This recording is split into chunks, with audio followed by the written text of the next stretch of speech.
महाराष्ट्र नगर निकाय चुनाव में ओवैसी की बम्पर जीत ने बिहार की सियासत को हिलाकर रख दिया है।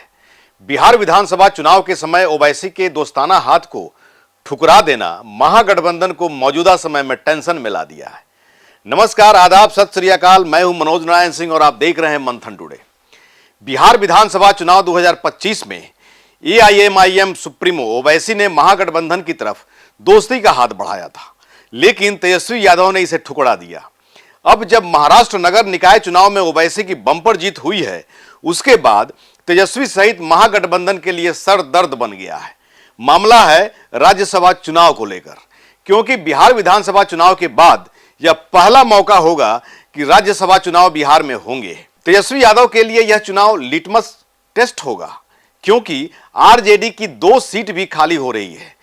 लेकिन मौजूदा समय में विधायकों की जो स्थिति है, उसको देखकर आरजेडी की इज्जत बचती हुई नहीं दिख रही है। बिहार विधानसभा चुनाव ने इस बार सारे गेम को बदल कर रख दिया है, जिसका इंपैक्ट सिर्फ सरकार बनाने के खेल तक नहीं, बल्कि सूबे की सियासत पर गहरी छाप छोड़ी है। एआईएमआईएम प्रमुख ओवैसी की पार्टी 5 सीटें जीतकर भले ही सत्ता की दिशा और दशा तय करने में रोल अदा न कर सके हों, लेकिन राज्यसभा चुनाव के असल किंग मेकर बनकर उभरे हैं। ओवैसी के समर्थन लिए बिना ना ही एनडीए और ना इंडिया ब्लॉक ही जीत सकती है। बिहार की 5 राज्यसभा सीटें 9 अप्रैल 2026 को खाली हो रही हैं और इन्हीं सीटों को लेकर राजनीति का तापमान चढ़ता जा रहा है।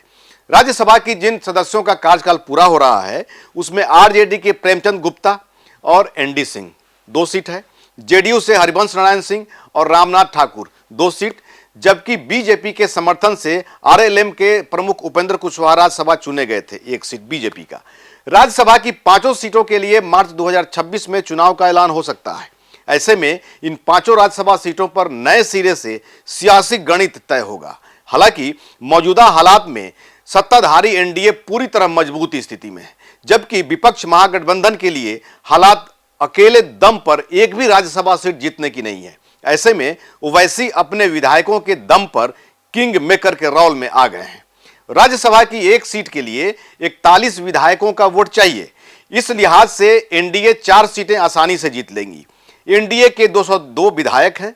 41 वोट के लिहाज से 4 सीटें जीतने के लिए 164 विधायक ही लगेंगे। इसके बाद एनडीए के पास 38 सीटें बचेंगी और 5वीं सीट जीतने के लिए उसे 3 विधायकों की अतिरिक्त समर्थन चाहिए होगा। वहीं आरजेडी, कांग्रेस और लेफ्ट दलों को मिलाकर के इंडिया ब्लॉक के पास 35 विधायक हैं। इसके अलावा 1 सीट बीएसपी के पास, 5 सीट एआईएमआईएम की है। ऐसे में ओवैसी की पार्टी किंग मेकर के रोल में आ गई है। जिसे भी समर्थन करेगी उसका जीत तय है। एनडीए अगर ओवैसी की पार्टी का समर्थन हासिल कर लेती है तो 5वीं राज्यसभा सीट भी जीत लेगी, और अगर विपक्ष गठबंधन इंडिया ब्लॉक समर्थन हासिल करने में सफल रहती है तो जीत आसान हो सकती है। इंडिया ब्लॉक के 35 विधायक, ओवैसी के 5 विधायक और 1 बीएसपी का समर्थन हासिल कर 5वीं सीट पर जीत दर्ज कर सकती है, लेकिन उसके लिए ओवैसी की पार्टी और बीएसपी विधायक का समर्थन जुटाना होगा।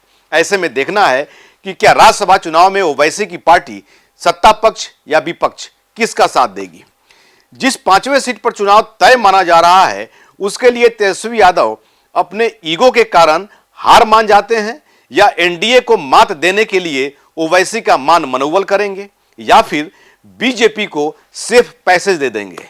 जानकारी के मुताबिक इस राज्यसभा चुनाव के इस सीन पर एआईएमआईएम की पैनी निगाह है और अपनी शर्त भी लेकर एआईएमआईएम बैठी हुई है। हालांकि ओवैसी की पार्टी सेकुलर खेमा को साथ देने का मन बना चुकी है और अपना प्रपोजल भी तैयार कर लिया। इस पार्टी ने प्रपोजल के तौर पे महागठबंधन को मुस्लिम उम्मीदवार देना होगा और बदले में उसे एक एमएलसी की सीट चाहिए। राज्यसभा के लिए हिना साहब की चर्चा है, लेकिन एआईएमआईएम से एमएलसी का उम्मीदवार कौन होगा, इसका खुलासा बहुत जल्द हम करेंगे। आप देखते रहिए मंथन टुडे। मेरे चैनल को लाइक करिए, सब्सक्राइब करिए और अधिक से अधिक लोगों तक शेयर करिए। बहुत बहुत शुक्रिया।